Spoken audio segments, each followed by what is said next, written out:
J'avais une intuition au départ et en fait de découvrir que la langue française me servait à penser, à vivre, d'une certaine façon, à être dehors. Mais un jour, je découvre qu'en fait, je n'arrive pas à dire des mots d'amour dans cette langue. Comme si en réalité, tout le langage, toute la communication sentimentale, affective, intime, retourne à la langue de l'enfance, et dans mon cas particulier, à la langue de la mère.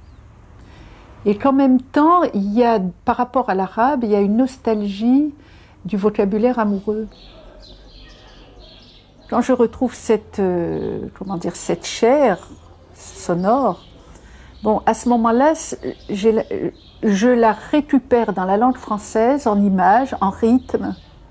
C'est comme si je ramenais tout un secret arabe de l'affectivité et que j'essaye, finalement, en tâtonnant, de redonner au français langue intellectuelle ou conceptuelle, de lui redonner ce que j'ai perdu ailleurs. Donc je pense que c'est au fond ça, ma solidarité sur un plan littéraire, c'est ramener les femmes du passé, les ramener dans leur vie, dans leur opposition et dans leur vie, en faisant exister des femmes entières, pas des femmes entravées. C'est redonner confiance aux femmes actuelles, aux jeunes femmes actuelles.